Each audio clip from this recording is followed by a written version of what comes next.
లోకి వచ్చే system develop అవుతున్నప్పుడు మన స్థాయి ఎక్కడ ఉండాలి, ఇది అందరూ ఆలోచించాల్సిన అవసరం ఉందని నేను కోరుకుంటున్నాను. రామప్రసాద్ గారు.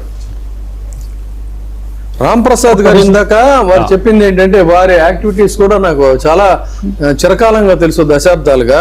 1948లో universal declaration of human rights నుంచే భారత రాజ్యాంగం కూడా అడాప్ట్ చేసుకున్నది ఏంటంటే ఆర్టికల్ 14, ఆర్టికల్ 19, ఆర్టికల్ 21, అంటే సమానత్వం, స్వేచ్ఛ, జీవించే హక్కు. ఇప్పుడు ఈ హక్కుల రెక్కల్ని విరిచేసేటువంటి పరిస్థితులు వచ్చినప్పుడు దానికి ఎలా మనం కాపాడుకోవాల్సిన పరిస్థితి ఏంటి? What is the remedy? Ramprasad ఒక విషయం ఏంటంటే, మనకి రాజ్యాంగంలో ఉన్న హక్కులు ఇచ్చి ఉండవచ్చు, అలాగే సుప్రీంకోర్టు తీర్పుల్లో కూడా అద్భుతమైనటువంటి విశ్లేషణ చేసి ఉండవచ్చు.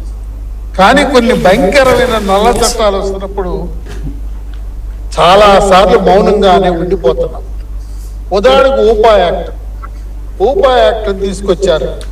దాంట్లో మొత్తం ఊపా యాక్ట్ చూస్తే మామూలుగా మనకి bail is a right, jail is exception. కానీ ఊపా యాక్ట్ ప్రకారం bail is exception, jail is a right. ఎంత కాలం తర్వాత వాళ్ళకి బెయిల్ వస్తుంది అనేది తెలియదు. వాళ్ళకు నేరం చేసిన ఆరోపణ 7 ఏళ్ళు, 8 ఏళ్ళు ఎప్పటికి ముగుస్తుందో, ఎప్పటికి ఆరోపిస్తుందో మనకి తెలియదు. ఉదాహరణకి మీకు ఒక చిన్న విషయం చెప్తాను. ఈ న్యాయ వ్యవస్థ, ఈ ప్రపంచం దీనికి ఏ సమాధానం చెప్తుందో చెప్పాలి. ఉదాహరణకి స్టాన్ స్వామి అని ఒక ఆయన గిరిజనుల హక్కుల కోసం ఫైట్ చేశాడు. ఆయన్ని కుట్ర చేశాడని చెప్పి లోపల పెట్టారు.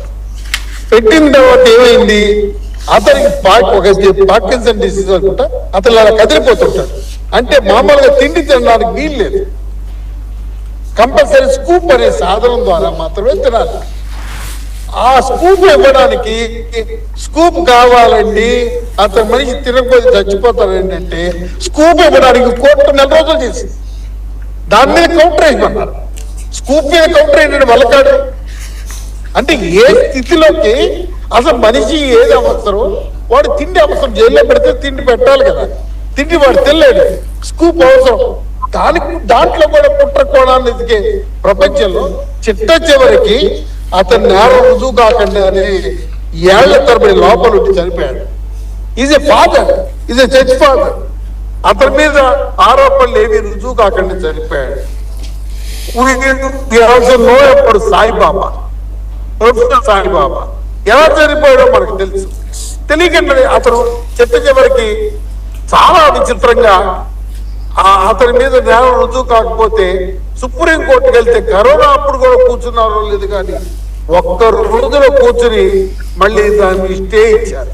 చిట్ట చివరికి అది విడుదలైన తర్వాత అండాశల్లో ఉన్న నరకాన్ని అనిపించిన తర్వాత బయటకు వచ్చిందని చదివాడు.